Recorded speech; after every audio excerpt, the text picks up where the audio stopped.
नमस्कार, मैं हूं संजय शर्मा। आप देख रहे हैं 4 PM न्यूज नेटवर्क। क्षितिज ने कुंभ से आज भी जो रिपोर्ट भेजी है वो दिल को दहलाने वाली है। एक तो नहीं, सैकड़ों लोग अपने परिजन को तलाश कर रहे हैं। वो अस्पताल में जा रहे हैं, वो पोस्टमार्टम हाउस में आ रहे हैं, तलाश कर रहे हैं कि मेरे परिजन कहाँ चले गए। हमने कल दिखाया था आपको डेड बॉडी संख्या 67 दिखाई थी। क्या कुंभ में आंकड़ा इससे भी दुगना तिगना हो सकता है? मैं कह रहा ईश्वर करे कि एक भी मौत ना हो। लेकिन ये लोग कहाँ चले गए? ये लोग मिल क्यों नहीं रहे हैं? इनकी सूचना किसी के पास क्यों नहीं है? प्रशासन अगर 30 मौतें मान रहा है तो सिर्फ 30 की ही सूची क्यों नहीं जारी कर दे रहा कि ये 30 मरे हैं केवल? कम से कम उनमें कोई चेहरा तो पहचान कर ले अपना। छुपा क्यों रहा है? और अब प्रशासन पत्रकारों को मार पीट रहा है। पत्रकार अगर अस्पताल में जा रहे हैं, पत्रकार अगर पोस्टमार्टम हाउस में जा रहे हैं तो उनसे मारपीट की जा रही है। कारण क्या है? कौन सी ऐसी चीज है जो मीडिया से छुपाई जा रही है? कुंभ में भ्रष्टाचार का नंगा नाच हो रहा है। मैं कई बार कह चुका, जो मेला अधिकारी 6 साल पहले हुए कुंभ में घोटाला करा सकता है, कैग की रिपोर्ट में घोटाले का जिक्र हो सकता है, उसी मेला अधिकारी विजय किरण आनंद को इस मेले का मेला अधिकारी क्यों बना दिया गया? वो प्रयागराज का नाकारा कमिश्नर जो माइक लेके कह रहा है, जो सोबत है वो खोबत है, जो जागत है वो पावत है, उठो उठो, अमृत स्नान की बेला आ गई। सोए हुए लोगों को हड़बड़ा के उठा रहा है, फिर भगदड़ मच जाती है। उस कमिश्नर को अभी तक सस्पेंड क्यों नहीं किया गया? क्षितिज कांत और विवेक कुमार एक जर्नलिस्ट हैं। इन दोनों ने मुझे आज भी बहुत सारी ऐसी बातें बताई हैं जो रोंगटे खड़े कर देंगे। और उसमें नाकारा बाबा बागेश्वर, फ्रॉड बाबा बागेश्वर, इस तरह के तमाम फ्रॉड वहां इकट्ठे हैं। एक महामंडलेश्वर जो एक महिला के संग, जिनका होली खेलते हुए बड़ा अभद्र तरीका का वीडियो वायरल है, जो कंगना रनौत को हेलीकॉप्टर में घुमाते हैं, जो अपने रथ पर एक महिला को लेके जाते हैं, विवाद हो जाता है, जो अखिलेश यादव पे तांत्रिक क्रियाएं कराने के लिए बदनाम है, जिन पे यौन शोषण का आरोप लगा है, वो आज तारीफ कर रहे हैं कि योगी आदित्यनाथ की व्यवस्था है तो बहुत अच्छी, उन्होंने तो बड़ा अच्छा काम किया। और बाबा के इस बयान के अलग अलग शंकराचार्य स्वामी स्वामी अविमुक्तेश्वरानंद जी नाराज हैं। वो कह रहे हैं कि इतने लोग मर गए थे, बताया नहीं गया, हमें स्नान करा के भोजन करा दिया गया। संत अगर कोई मर जाता है तो सूतक लग जाता है, भोजन नहीं करते हैं। ऐसे में कुंभ में प्रधानमंत्री का आना सवालों के घेरे में है। क्या प्रधानमंत्री दिल्ली के इलेक्शन में अपना रंग दिखाने के लिए, दिल्ली के चुनाव को प्रभावित कराने के लिए जो 5 तारीख की योजना बना रहे थे कुंभ के में आने की, क्या वो टल सकती है? क्योंकि प्रधानमंत्री को पता है कि अगर वो आए और फिर कहीं भगदड़ जैसी घटना, ईश्वर करे ना हो, लेकिन अगर हो गई तो प्रधानमंत्री के माथे पर भी कलंक लग जाएगा। चलते हैं क्षितिज कांत के पास, एक बहादुर पत्रकार के पास, जो कुंभ में जान जोखिम में डाल के रिपोर्टिंग कर रहे हैं। 4 PM की पहली स्टिंग सबसे पहले 10 बजे जिस दिन घटना हुई, देश में सबसे पहले मैं लाइव करने 4 PM पर बैठ गया था। तब तक कोई गोदी मीडिया का चैनल घंटों तक नहीं बता रहा था एक मर गए हैं, किसी की एक मौत हुई हो। और क्षितिज कांत वहां पे पोस्टमार्टम पे खड़े हुए एम्बुलेंस दिखा रहे थे, जैसे एक के बाद एक डेड बॉडी उतर रही थी। अब तो गोदी मीडिया के तमाम चैनल सवाल उठाने लगे हैं। चलते हैं क्षितिज कांत के पास, दिखाते हैं कि कुंभ के हालात क्या, बताइए। कुंभ में एक अवैध टेंट सिटी लगी हुई है, आज खबर छपी है।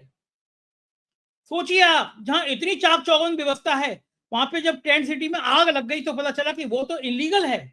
यानी कुंभ में पूरी पूरी अकेले इस तरह की एक इलीगल टेंट सिटी बस गई है। भ्रष्टाचार की गंगा बह रही है यहाँ पर। सुनते हैं क्षितिज के पास क्या क्या चल रहा है कुंभ में। क्षितिज, आप अभी भी कुंभ में जमे हुए हैं और आज आपने बताया कि आप बहुत सारे जगह पे ऐसे गए जहां पे उस दिन भगदड़ मची थी। बड़ी हैरानी की बात है, प्रशासन, सरकार बताने को तैयार नहीं है कि कितने लोग मरे। सुई अभी भी 30 पे अटकी हुई है। जबकि कल आप मुझसे बात कर रहे थे, कल आपने 67 लाश नंबर दिखाया था, 67 लाशों को दिखाया था। आज दो बड़ी घटनाएं हुई हैं। पत्रकारों को पीटने लगी है सरकार। सरकारी कहूंगा, जब पुलिस पीटने लगी, बदतमीजी करने लगी। सबसे पहले टीवी 9 भारतवर्ष के पत्रकार हैं, अच्छे पत्रकार हैं, मेहनती पत्रकार है, बहादुर पत्रकार है विपिन चौबे। पोस्टमार्टम हाउस के बाहर उससे लड़ाई हुई, क्योंकि पोस्टमार्टम हाउस पे आप जाके सरकार को नंगा कर चुके थे, सरकार को दिखा चुके थे। तो पोस्टमार्टम हाउस के बाहर टीवी 9 भारतवर्ष के विपिन चौबे को रोकने की कोशिश की, हाथ पकड़ने की कोशिश की, धमकाने की कोशिश की। पहले मैं दर्शकों को दिखाता हूँ क्या हुआ विपिन चौबे के साथ, फिर चलता हूँ क्षितिज के पास। 11, 12, 13 हाथ क्यों पकड़ रहे हैं आप? यहाँ कैसे? हाथ क्यों, आप धक्का क्यों देंगे? धक्का क्यों देंगे? अरे इधर दिखाओ, जरा इधर दिखाओ कैमरा। अरे कैमरे में हाथ क्यों लगाओ? कैमरे में हाथ लगाएंगे कैसे? ये पाकिस्तान है क्या? ये पाकिस्तान है क्या? ये पाकिस्तान है? ये पाकिस्तान है। यहाँ छेड़छाड़ क्यों कर रहे हैं? छेड़छाड़ हम डेड बॉडी के पास गए, हम लिस्ट नहीं दिखा सकते, यहाँ पे हम लिस्ट नहीं दिखा सकते। ये पाकिस्तान है, ये डेमोक्रेसी नहीं है। छिपा रहे हो, आंकड़ों को छिपा रहे हो, शर्म नहीं आती है? आश्रम को आंकड़ों को छिपा रहे हो, हाथ पकड़ रहे हो मेरा, हाथ पकड़ रहे हो, कैमरे में हाथ मांग रहे हो। अपना परिचय बताइए, अपना परिचय बताइए। अरेस्ट करिए मुझे, अरेस्ट करिए, दरोगा नहीं, मुझे अरेस्ट करिए, अरेस्ट करिए, अरेस्ट करिए, अरेस्ट करिए मुझे, अरेस्ट करिए, अरेस्ट करिए मुझे, गाड़ी में अरेस्ट करिए मुझे, मुझे अरेस्ट करिए, कर रहे हैं, करिए मुझे अरेस्ट करिए, मैं यही खड़ा हूँ। तो ये थे टीवी 9 भारतवर्ष के पत्रकार। क्षितिज, क्यों ऐसा हो रहा है कि इस तरह से पत्रकारों को रोका जा रहा है, विपिन चौबे के संग इस तरह हाथापाई की जा रही है? क्यों डरा हुआ है लोग पोस्टमार्टम हाउस के अंदर चले जाएंगे तो कौन सा ऐसा तूफान आ जाएगा जो आप रोक रहे हैं?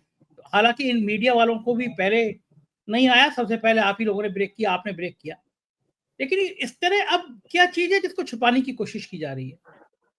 सर, पहली चीज तो ये कहूंगा कि मीडिया हाउसेस पर अब प्रेशर आ चुका है कि यूट्यूब चैनल अगर दिखा सकते हैं तो सैटेलाइट चैनल क्यों नहीं दिखा रहे हैं। अब मीडिया संस्थानों पर सवाल खड़ी करने लगी है पब्लिक, और निकल करके तमाम संस्थान के पत्रकार जब पहुंच रहे हैं तो काफी कड़ी पाबंदी कर दी गई है, क्योंकि कल 67 नंबर बॉडी भी 4 PM न्यूज नेटवर्क पर दिखाई गई है और उसके बाद हड़कंप मचा हुआ है।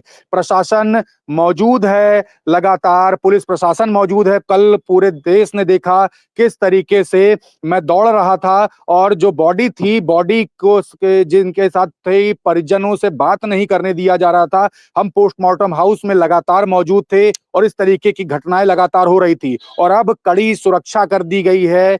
वहां पर जो लोग हैं उनको रोका जा रहा है, अंदर जाने के लिए बड़ी देर की मशक्कत करनी पड़ रही है तब जाने को मिल रहा है, और पत्रकारों को कड़ी पाबंदी कर दी गई है कि पत्रकार किसी भी तरीके से कुछ दिखा ना सकें। लगातार एक बड़ा प्रेशर का माहौल है पत्रकारों पर भी, और दूसरी बात, जब मीडिया हाउसेस पहुंचते हैं खोया पाया केंद्र पर भी, तो इस तरीके की स्थिति वहां पर बनी हुई है। प्रशासन किसी भी तरीके से कुछ भी बताना नहीं चाहता, हर तरीके से बैकफुट पर है, डर है कहीं पूरी पोल खुल ना जाए।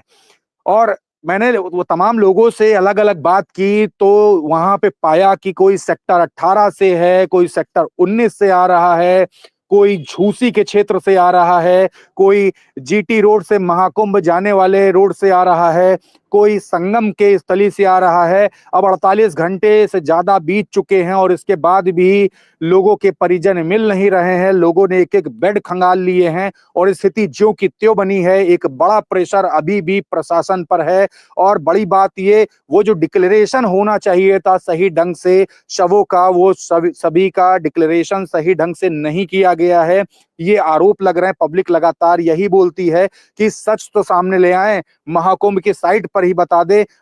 बाहर जो चस्पा अंदर कर रखा है पोस्टमार्टम हाउस के तस्वीरें जो 4 PM न्यूज नेटवर्क ने आज सुबह दिखाया, वो तस्वीरें बाहर चस्पा कर दे, आखिर लोगों को पता तो चले वो 30 लोग कौन हैं।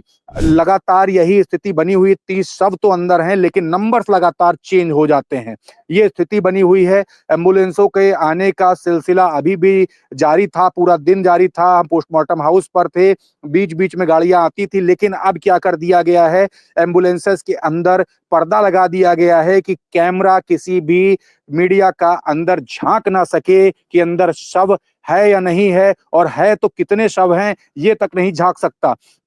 परिजनों से अगर बात किया जा रहा है तो हाथापाई करी जा रही है, भगाया जा रहा है, और एक बड़ा प्रेशर प्रशासनिक कहा जा सकता है या ऊपर से मंत्रिमंडल से कहा जा सकता है कि सरकार की पोल ना खुले। ये जो पूरी घटना हुई है इसको किसी तरीके से मैनेज कर लिया जाए, इस तरीके का प्रेशर हो सकता है।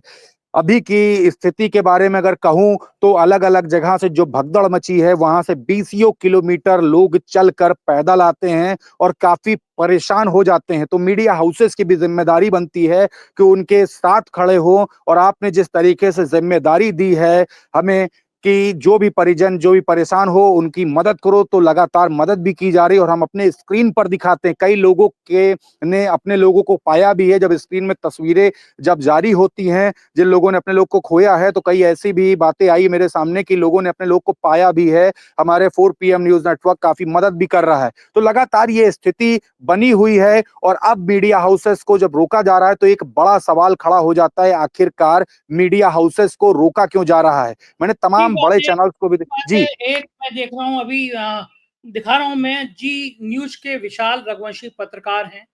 जी इनसे किस तरह बदसलूकी कर रही है सरकार के जी अफसर पुलिसकर्मी, देखिए पहले, फिर चलते हैं क्षितिज के पास।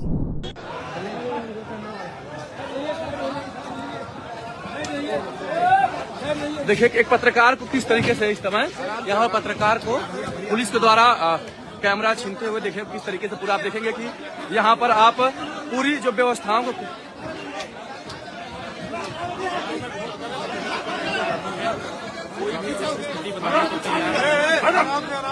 तो यहाँ पर देखिए जो पुलिस के लोग हैं किस तरीके से मीडिया से जो कुछ घटना हुआ उसको छिपा रहे हैं, आप देख पाएंगे।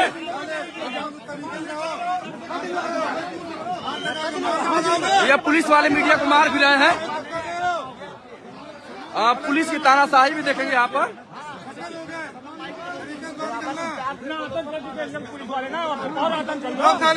कौन धक्का दिया? ये धक्का दिया था ना, यही धक्का दे रहा था, यही सिपाही धक्का दिया।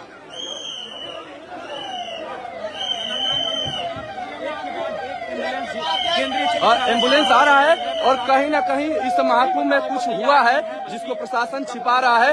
एक के बाद एक लगातार एम्बुलेंस आ रहा है। और तो बिल्कुल ठीक कह रहे हो क्षितिज, अभी हमने वीडियो दिखाया कि किस तरह विशाल रघुवंशी से बदसलूकी की जा रही है।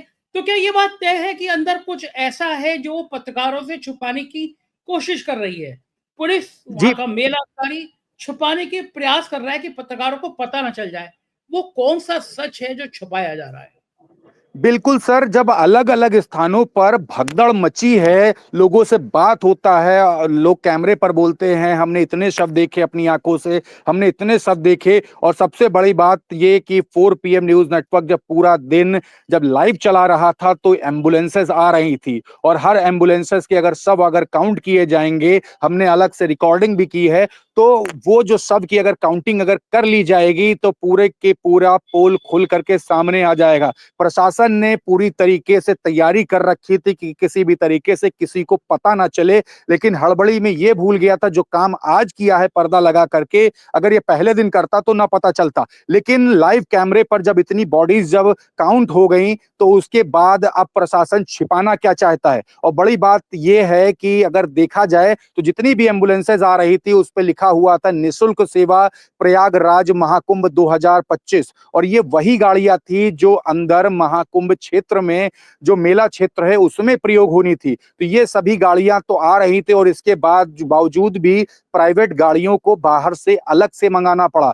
मैंने देखा अपने आंखों से और तस्वीरें भी 4 PM न्यूज नेटवर्क पर है कि एम्बुलेंसेज प्राइवेट भी लाई गई हैं और प्राइवेट गाड़ियों में भी वो सब आ रहे थे, वो परिजन आ रहे थे जिन्होंने मेला कुंभ क्षेत्र में थे या फिर जाकर के स्नान करने पहुंचे थे। तो साफ है कि जितने सब जब काउंट जब लाइव पे हो जाते हैं और जब चीजें जब निकल करके बाहर आने लगती हैं तो जो लोग हैं अधिकारी उन पर बड़ा प्रेशर हो जाता है कि ये लोग कर क्या रहे हैं। और वाकई में अगर मेला प्रशासन की अगर बात की जाए और उन बड़े अधिकारियों की बात की जाए जो मेले में तैनात हैं, अगर सही ढंग से अगर वर्क कर रहे होते तो ये घटना ना घटित हुई होती, कहीं ना कहीं हीला हवाली जरूर हुई है।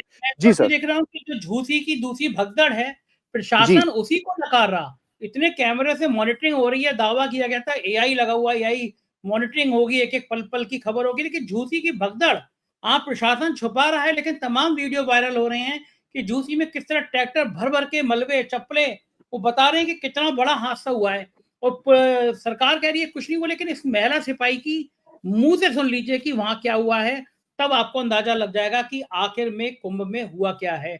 सुनिए ये महिला क्या कह रही है। तो यहाँ पे बहुत ज्यादा भीड़ हो चुका है।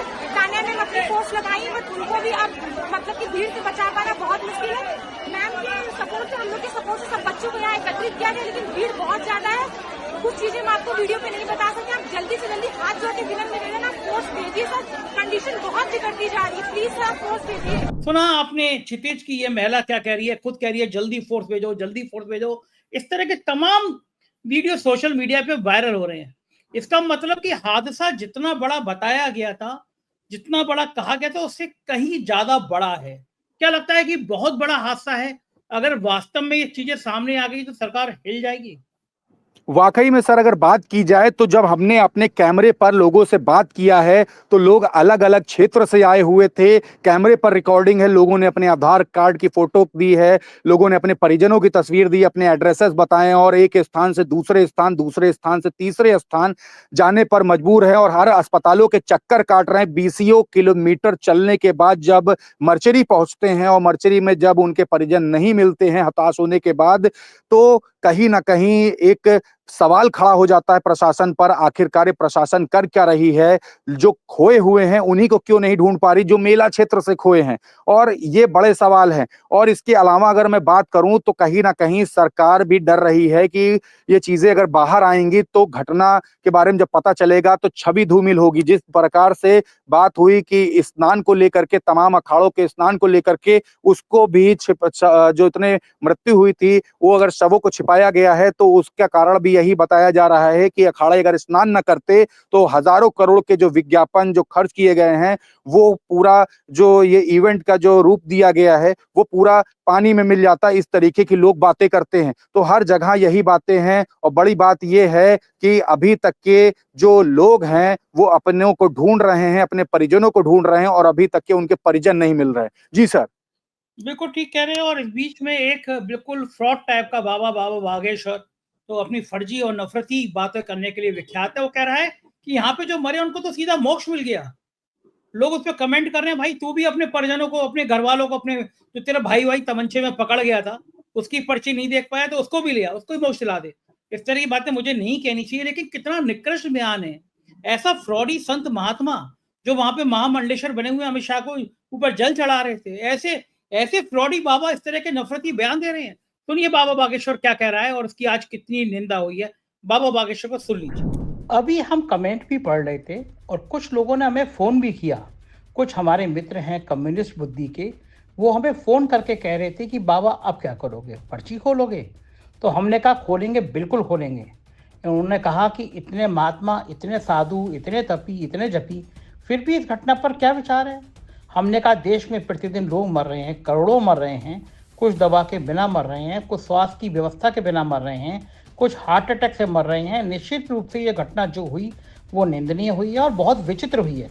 पर एक बात बोलें, ये महाप्रयाग है, मृत्यु सबकी आनी है, एक दिन मरना सबको है। और कोई गंगा के किनारे मरेगा तो वो मरेगा नहीं, मोक्ष पाएगा। यहाँ मरे नहीं है कोई, हाँ असमय चले गए तो दुख तो है, पर जाना तो सबको है। यह बात तय है कि कोई 20 साल बाद जाएगा, कोई 30 साल बाद जाएगा, वो असमय चले गए तो इस बात का दुख है, लेकिन उनकी मृत्यु नहीं हुई है।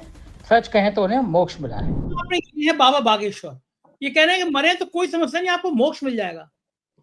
क्या आम जनता क्या नहीं देख रही है कि बाबा बागेश्वर हो गए या उस तरह के लोग हो गए जो अमित शाह पे जल चढ़ा रहे थे? उसमें एक महामंडलेश्वर ऐसे हैं जो खुद बड़े अपराधी छवि के रहे हैं, उन पे यौन शोषण का आरोप है, अपने गुरु की हत्या का आरोप है, कंगना रनौत को हवाई जहाज में घुमाते हैं, अपने रथ पे लेके एक रिछारिया कौन सी मॉडल है उसको बिठा के चले जाते हैं। इस तरह के लोगों पे लोग दुखी नहीं है कि इस तरह के लोग भी हैं यहाँ पे कुंभ में, बाबा बागेश्वर जैसे लोग भी हैं। जनता में इनको लेकर क्या भाव है, किस तरह का भाव है क्षितिज? सर लोग काफी हताश हैं, काफी परेशान हैं। लोग अपने परिजनों को ढूंढ रहे हैं, रो रहे हैं, बिलख रहे हैं। तमाम वीडियो सोशल मीडिया पर वायरल हो रही है और ऐसे स्थिति में अगर इस तरीके का बयान होता है तो वो कहीं ना कहीं सवालिया निशान खड़ा कर जाता है ऐसे बाबाओं पर भी जिनको पब्लिक पूछती है। बड़ी बात यह कि यहाँ पर लोग अपनी आस्था से आए थे, संगम में स्नान करने आए थे और लोग चाहते थे कि ये शाही स्नान करा जाए और काफी दूर से लोग आए थे। मैंने देखा कि कंट्री से अपने इंडिया से बाहर से लोग आए थे। ये कहीं ना कहीं इस छवि जो धूमिल हुई है अपने इंडिया में ही नहीं, अपने इंडिया से बाहर भी धूमिल हुई है। और इस तरीके का जो बयान है वो काफी शर्मनाक मान रहे हैं। लोग कह रहे हैं कि इस समय बाबा को लोगों के फेवर में होना चाहिए था, उन परिजनों के फेवर में होना चाहिए था जिन्होंने अपनों को खोया है, और साथ ही साथ वो जो मृतक हैं उनके प्रति इनकी संवेदनाएं होनी चाहिए थी, जो कि नहीं हुई। सीधे कहते हैं कि मोक्ष की प्राप्ति होगी, तो कहीं ना कहीं ये गैर जिम्मेदाराना बयान भी मानते हैं लोग। यहाँ तक के बाबाओं के बारे में बात हो रही है कि इस तरीके के ढोंगी बाबाओं को बाहर कर देना चाहिए महाकुंभ में। इस तरीके की बातें अलग अलग चाय की दुकानों पर हो रही हैं, पब्लिक डोमेन में चल रही हैं, तो कहीं ना कहीं ये गैर जिम्मेदाराना बयान था। अपने बयान को वापस लेते हुए जो मृतक हैं उनके साथ संवेदनाएं प्रकट करनी चाहिए, और इसके अलावा जो परिजन हैं उनके फेवर में कुछ बात करनी चाहिए, जो कि नहीं हो रही हैं। 20 किलोमीटर पैदल चल करके महाकुंभ क्षेत्र में पहुंचना, और उसके बाद परिजन जब खो जाते हैं या मृत्यु हो जाती है तो उसके बाद 20 किलोमीटर तक पैदल चलना। यहाँ तक की स्थिति थी कि जो शव थे वो डाले पे जा रहे थे। इसके अलावा जो एम्बुलेंसेस थी ये उससे जाकर के बॉर्डर तक छोड़ा दिया जा रहा है। इस तरीके की बातें हैं। जो प्रयागराज का बॉर्डर है वहां तक के शव को छोड़ा जा रहा है, इसके आगे आप अपने खर्चे से ले जाइए। कुछ जो गरीब परिवार हैं उनको अपने खर्चे से ले जाया जा रहा है, अपने शवों को लेकर जा रहे हैं। तो इस तरीके के तमाम सवाल हैं जो खड़े हो रहे हैं, और कहीं ना कहीं ये जो बयान आया है बाबा बागेश्वर का, ये कहीं ना कहीं गैर जिम्मेदाराना है। इनको पब्लिक डोमेन में या पब्लिक इंटरेस्ट में इनको बात करनी चाहिए इस समय। जी सर। बिल्कुल ठीक बात कर रहे हो क्षितिज, बात करना चाहिए। और फिर ये भी जिक्र होना चाहिए कि जो परिजन मिल नहीं रहे हैं वो हैं कहाँ। लाशें बिल्कुल 30 कल तुमने बताया कि 30 घंटे के बाद पोस्टमार्टम पे लाशें आ रही हैं, तो लाशें 30 घंटे तक कहाँ छुपा के रखी गई। हमने कल भी ये सवाल उठाया था, लेकिन इन सवालों का जवाब देने वाला कोई है नहीं। लेकिन आज तो रोक दिया गया। हम देख रहे थे विपिन चौबे पोस्टमार्टम हाउस के अंदर जाना चाह रहे थे, TV9 भारतवर्ष के पत्रकार, उनको रोक दिया गया। लेकिन आप लोग कैसे पहुंचे स्टिंग के अंदर, आप कैसे पहुंचे, कैसे किया था आपने वो आंकड़ा जिसने हिला दिया था 58 लाशें, वो क्या थी था? सर स्टिंग की सर एक योजना थी, जो सर मैंने और मेरे साथ में एक साथी हैं विवेक कुमार, वो थे, और हम लोगों ने ये पूरी योजना बनाई थी, और इस समय हमारे साथ में हैं विवेक जी। ये जो पूरी योजना थी इसके बारे में यहाँ पे तमाम लोग आपको देख रहे हैं, ये जानना चाहते हैं ये योजना कैसे बनी और किस तरीके से हम लोगों ने पूरा वर्क किया। इसके बारे में यहाँ पे बताइए, लोग जानना चाहते हैं।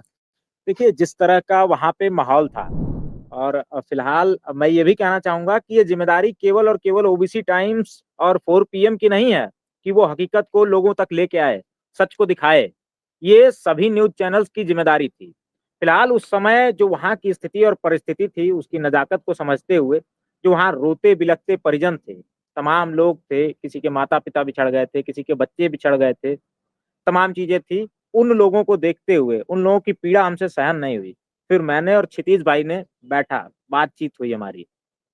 उसके बाद हमने बात की, योजना बनाई, पूरी प्लानिंग की, कैसे क्या कुछ किया जाएगा, स्टिंग कैसे किया जाएगा, अंदर की जो सच्चाई है, जो स्थिति है, शवों की संख्या है, वो आखिर बाहर कैसे लाई जाएगी।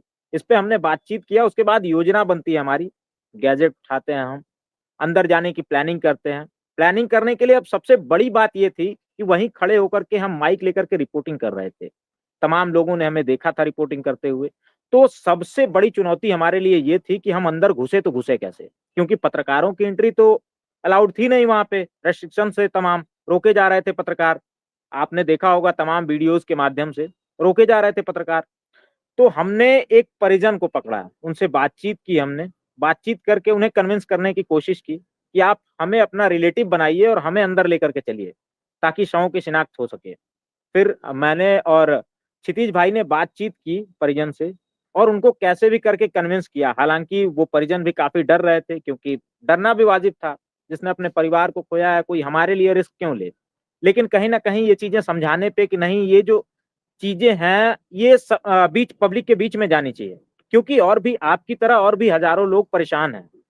हज़ारों लोग मैं इसलिए कह पा रहा हूँ क्योंकि उस समय जो वहाँ बाहर की सिचुएशन थी, जो कंडीशन थी, जो एम्बुलेंसों की संख्या थी, जो आ जा रही थी, लाशें निकल रही थी, लाशें अंदर आ रही थी, इसके बेसिस पे मैं कह पा रहा हूँ, हज़ारों परिजन वहाँ पे बाहर मौजूद थे उस वक़्त।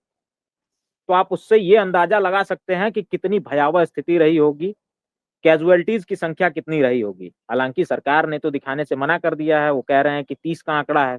और हालांकि जो हमने रिकॉर्ड किया है वो 66-67 के करीब है। ये चीजें हैं। तो हमने प्लानिंग की पूरी, उनको कन्विंस किया। कन्विंस करने के बाद हम अंदर घुसे। जब गेट पे हम जाते हैं तो हमें रोका जाता है। वहाँ एक कांस्टेबल मौजूद था। कांस्टेबल ने रोका कि भाई ये तो पत्रकार हैं, ये अंदर कैसे जा रहे हैं। तो उन्होंने उस आदमी के भी बहादुरी की मिसाल देनी चाहिए। उस आदमी ने कहा कि ये मेरे रिलेटिव्स हैं और ये चाहते हैं अंदर जाकर के शवों की शिनाख्त करना, रिलेटिव को देखना। तो उसके बाद हमारी एंट्री होती है अंदर। अब एंट्री होने के बाद वहाँ का जो नज़ारा था, वहाँ का जो मंजर था, वो देखने के बाद हम लोगों की हालत खराब हो जाती है। मेरी खुद हालत खराब हो जाती है, क्षितिज भाई की हालत खराब हो जाती है। वो देखने के बाद वहाँ 6 साल 7 साल की बच्चियाँ, उनकी बॉडी देखने के बाद किसी भी व्यक्ति की मानसिक स्थिति गड़बड़ हो सकती है।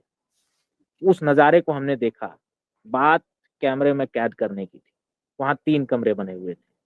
तीनों कमरे में लाशें बिछी हुई थी, फर्श पे लाशें पड़ी थी।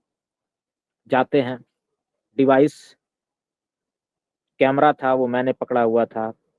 जो रिकॉर्डर था क्षितिज भाई के हाथों में था। 2 कैमरे की वीडियो रिकॉर्ड होती है। तीसरे बिल- कमरे में जाने की मेरी हिम्मत नहीं होती है। कैमरा मैं पकड़ाता हूँ क्षितिज भाई को। पकड़ाने के बाद फिर तीसरे कमरे की वीडियो जो है वो रिकॉर्ड होती है। वहाँ पे रिकॉर्ड की जाती है। संख्याएं जो निकल करके आई हैं वो आज सबके सामने है। पूरे देश में भूचाल मचा हुआ है उस आंकड़े की वजह से। उसके बाद फिर बाहर आते हैं अधिकारी वगैरह, सीएमओ वगैरह तमाम बैठे हुए होते हैं। कुछ बातचीत नहीं करते हैं, ना कुछ बताते हैं। वो भी परेशान थे शायद, क्योंकि इतना बड़ा जो नंबर था और जो लीपापोती लगातार चल रही थी सरकार की, अधिकारियों की मिलीभगत से, लाशें गायब कराना, आंकड़े छिपाना, तमाम चीजें करना, इस तरीके से प्लानिंग हुई हमारी। बाकी क्षितिज भाई बताएंगे और आगे। क्षितिज, जी मुझे सर। मुझे ये बताओ कि ये विवेक बड़ा बहादुर है, ओबीसी टाइम्स में अच्छा ये यूट्यूब चैनल है इनका, ओबीसी टाइम्स। जी जरा विवेक से ये पूछ के बताओ, विवेक ने तुम्हारे अलावा अलग अलग, तुम्हें उसी दिन भी बताना चाहिए था कि विवेक तुम्हारे साथ में था, लेकिन शायद उस दिन साथ नहीं रहा होगा, जो भी वजह हो, लेकिन मुझे नहीं पता था कि विवेक भी उस दिन तुम्हारे साथ था। जरा मुझे जी विवेक से ये पूछ के बताओ कि विवेक और जगह गए हैं, विवेक के पास क्या फीडबैक है, झूसी का क्या फीडबैक है, कितने लोग अभी तक लापता हैं, क्योंकि ओबीसी टाइम विवेक का चैनल भी अच्छा काम कर रहा है। विवेक जी से पूछो विवेक के पास क्या फीडबैक है, झूसी का, उस भगदड़ का, या अभी भी कितने लोग लापता, ये सवाल पूछो विवेक से। जी जी सर, ये ओबीसी टाइम्स से हैं। ये आप झूसी गए, झूसी के अलावा अलग अलग प्लेसेस पे गए, वहां का फीडबैक क्या है लोगों का? आपको क्या आंकड़े लग रहे हैं इस समय, क्या आंकड़े हैं? देखिए आंकड़े सरकार नहीं जारी कर रही है और हम लोगों का भी इस तरीके से कह देना कोई वैल्यू नहीं करता है जब तक हमारे पास साक्ष्य न मौजूद हो। लेकिन लेकिन देखा क्या? जब हम जा रहे हैं घटना स्थलों पे जा रहे हैं, देख रहे हैं, जब तहकीकात पड़ताल कर रहे हैं, तो वहां से जो आंकड़े निकल करके आ रहे हैं वो चौंकाने वाले हैं। शायद हो सकता है कि ये आंकड़ों को कहने के बाद, हालांकि जनता खुद के मुंह से कहती तो वो एक अलग बात थी, हम लोग कहेंगे वो चीजें अलग, उसका एक मैसेज तो जाएगा। पब्लिक क्या बता लेकिन रही, कितने कितने लगभग संख्या क्या बता रही है आपको? आपको क्या लग रहा है? पब्लिक के हिसाब से, पब्लिक ने जो संख्या बताई है वो लगभग उसमें 300 से 400 कैजुअलिटीज की संभावना है। 300 से 400? बिल्कुल। ये सिर्फ संगम के आसपास का है या झूसी को मिलाकर? नहीं, संगम और झूसी को मिला करके ये आंकड़ा है। 300 और क्रॉस? बताया ये जा रहा है, जनता ये बता रही है कि उस दिन हादसे केवल 2 जगह नहीं हुए थे, 6 जगह हादसे होने की संभावना है। जनता के बीच से फीडबैक, चाय की दुकानों पे चर्चा है, लोग चट्टी चौराहों पे बैठ रहे हैं, वहां पे चर्चा है, मेला में घूम रहे हैं, वो आपस में चर्चा कर रहे हैं। ऐसी चर्चा लोगों के बीच में ये है। झूसी और संगम का जो क्षेत्र था, मेला क्षेत्र, उसके अलावा भी 4 और प्लेसेस पे आप मानते हैं? बिल्कुल, मैं नहीं मानता हूं, जनता ने जो कहा है, ये जनता के बीच में चर्चा है। ये वो 4 प्लेसेस अलग अलग कौन कौन सी हैं, कुछ आइडिया देंगे? कुछ आइडिया बताया जा रहा है कि सेक्टर 22 में भी ऐसी घटनाएं हुई थी। जी बताया जा रहा है सेक्टर 20 के आसपास भी ऐसी घटनाएं हुई है। जी, तमाम वैसे जगह हैं और प्लेसेस अभी क्लियर नहीं है। मतलब क्षितिज, अलग अलग प्लेसेस पे हुआ। हाँ, बिल्कुल जी अलग-अलग जगहों पे ऐसी घटनाएं जरा हुई। विवेक से ये पूछो कि विवेक जी, की टीम के पास में कितनी सूचनाएं कि कितने लोग लापता होंगे, अभी भी लापता कितने लोग होंगे लगभग? अभी लापता कितने लोग होंगे इसकी भी तो कुछ सूचना होगी, कुछ आइडिया होगा, लोग से मिल रहे हैं, आप भी मिल रहे हैं, हम भी मिल रहे हैं, तो ये जो सूचना है लोगों की खोने की, लापता होने की, ये कितने हैं लगभग? लापता अभी तक कितने, कुछ आइडिया है इसका? लापता का आइडिया क्या लगाया जा सके, लेकिन सूत्रों से जो खबर मिल रही है, लोगों से जो खबर मिल रही है, ये लगभग प्रतिदिन, अब तो देखिए हम भी फील्ड में मौजूद हैं, आप भी फील्ड में मौजूद हैं, लगातार मॉर्चरी हाउस पे भी हम दोनों मौजूद रहे। वहां पे भी हमने देखा लोगों को ढूंढते हुए आने वाले परिजनों की संख्या लगभग अगर कितनी भी कम कही जाए तो 50 के आसपास पर डे की है। Per day 50? जी, अभी भी लगभग इतने की आंकड़ा है। हाँ सर, अभी ये भी अभी भी आज सर मॉर्निंग में जब सर वहां पे मौजूदगी थी मेरी, तो कई लोग आ रहे थे, आ करके यही पूछ रहे थे कि भैया आप ये बताइए कि कितने लोग अभी अंदर हैं, शव की तस्वीरें दिखा दीजिए। हमारे 4 PM न्यूज नेटवर्क पर वो तस्वीरें भी शवों की देखी गई है। और पूरे दिन भर की बात करें तो मैं जब तक वहां पर मौजूद था, क्योंकि प्रेस कॉन्फ्रेंस लगभग 3 बजे थी महाकुंभ के अंदर, तो उस दौरान तक के मैं लगातार जब बात कर रहा था तो लगभग 30 से 35 लोग आ चुके थे जो हमसे लगातार बात कर रहे थे। तो ये स्थिति बनी हुई थी। तो डेली की स्थिति यही बनी हुई है, और उसकी जब तक हमारी मौजूदगी होती है कई परिजन आते रहते हैं। तो ये स्थिति अभी भी बनी हुई है। क्षितिज जी जी सर। बताओ कि 5 तारीख को प्रधानमंत्री आ रहे हैं या कैंसिल हो गया, क्योंकि अलग अलग तरह की चर्चाएं हो रही हैं और जी लोग क्या कह रहे हैं कि ऐसे माहौल में प्रधानमंत्री को आना चाहिए या नहीं आना चाहिए। जी। तो प्रधानमंत्री के आने की बात अगर हो रही है, तो मैं अगर पूरे मेला क्षेत्र के अगर बाहर घूम रहा हूं तो हर तरफ पब्लिक ही पब्लिक नजर आ रही है। कोई स्टेशन पर उतर करके आ रहे हैं लोग, कोई बस से आ रहे हैं। गाड़ियां बॉर्डर्स जो है ये पूरे प्रयागराज का, इसके बाहर खड़ी करवा दी गई है। लोग उधर से पैदल चल के आ रहे हैं। तो स्थिति अभी भी मेला क्षेत्र के अगर बाहर की बात की जाए तो अभी भी बहुत ज्यादा नियंत्रण में नहीं है। और तीसरा शाही स्नान होने वाला है, और तीसरे शाही स्नान से अगर पहले की अगर बात की जाए तो स्थिति ऐसी है, और तीसरा शाही स्नान होगा तो पब्लिक अभी और आएगी। और प्रधानमंत्री अगर नरेंद्र मोदी आते हैं तो कई सपोर्टर्स भी होंगे, सपोर्टर्स के भी सपोर्टर्स होंगे हो सकता है, और भीड़ और बढ़ेगी। तो कहीं ना कहीं मुझे तो लगता है अगर स्थिति रही है तो प्रधानमंत्री कैंसिल भी कर सकते, ये भी स्थिति हो सकती है। हमारे साथी भी हैं, ये भी घूम रहे फील्ड पर। एक क्वेश्चन मैं ले लेता हूं। प्रधानमंत्री नरेंद्र मोदी कह रहे हैं कि 5 तारीख को वो आने वाले हैं, उनके जो पीएमओ हाउस है वहां से बातें आ रही हैं। क्या लगता है जो स्थिति अभी जो बनी हुई है ये भगदड़ के बाद से, क्या प्रधानमंत्री आ सकते हैं? क्या लगता है आपको, क्या सोचते हैं? देखिए, फिलहाल की जो स्थिति है, इस स्थिति को देखते हुए तो ये उम्मीद नहीं है, क्योंकि भीड़ जो तीसरा शाही स्नान 3 तारीख को है, इसको देखते हुए ये लग रहा है अगर प्रधानमंत्री का कोई कार्यक्रम लगता है तो भीड़ यकीनन बेकाबू हो सकती है, उसको कंट्रोल करना मुश्किल हो जाएगा। क्योंकि यहाँ कुछ भी नहीं था, उसके बावजूद आपने देखा भीड़ अनियंत्रित हो गई, बेकाबू हो गई, और कहीं से लोगों ने पब्लिक डोमेन में ये बात चल रही है कि पुलिस ने उस दिन लाठीचार्ज भी किया था। इसकी भी चर्चा लोगों के बीच में है। तो प्रधानमंत्री को आना चाहिए, आप मानते हैं? जिस प्रकार की स्थिति फिलहाल बनी हुई है, इसको देखते हुए प्रधानमंत्री को अपना कार्यक्रम रद्द कर देना चाहिए। सर बिल्कुल, ये भी सर ग्राउंड पे रहते हैं तो एक बात और भी मैं कहूंगा कि प्रधानमंत्री अगर आएंगे तो पूरी पुलिस फोर्स की सिक्योरिटी जो है वो प्रधानमंत्री के लगा दी जाएगी। जिस तरीके से जब सूबे के मुख्यमंत्री योगी आदित्यनाथ जब आए थे, सिक्योरिटी लगा दी गई और गोरखपुर प्रेस में आग लग जाती है, तो ये स्थिति थी। तो कहीं ना कहीं ये स्थिति दोबारा से बन सकती है, और पीएमओ अगर आते हैं, प्राइम मिनिस्टर अगर आते हैं तो सिक्योरिटी लगाई जाएगी, भारी मात्रा में लगाई जाएगी, और हो सकता है कि कुछ दिक्कतें हो जाएं, हो सकता है कैंसिल कर दें अगर पब्लिक डोमेन में अगर देखा जाए तो। और आगे की क्या स्थिति बनेगी अभी से नहीं कहा जा सकता, ये तो भविष्य के गर्क में। लेकिन मौजूदा स्थिति यही है कि बाहर पब्लिक की संख्या बहुत ज्यादा है, हर प्रदेश से लोग आ रहे हैं, कंट्री के बाहर से लोग आ रहे हैं। तो ये सब चीजों को ध्यान जरूर देना चाहिए। जी सर। बिल्कुल ठीक है क्षितिज, शुक्रिया, आपने इतनी जानकारी दी। अपना ध्यान रखिएगा, लोगों की मदद करते रहिएगा, जो लोग बिछड़े हैं उनके फोटो दिखाते रहिएगा अगर संभव हो, अपनी बिल्कुल रिपोर्ट्स सर। में जो आप करते हैं। बहुत बहुत शुक्रिया, थैंक यू। सुना आपने आज क्षितिज कांत की बात, दिल को दहलाने वाली बात है। कुंभ जाए तो सुरक्षित तरीके से जाइए, परिवार के लोगों का हाथ पकड़े रहिए। अभी भीड़ है, कुछ दिन जाने से बचे तो बेहतर है। ध्यान रखिए अपना और अपने साथियों का भी। चैनल को सब्सक्राइब और ज्वाइन कर लीजिएगा। शुक्रिया, थैंक यू।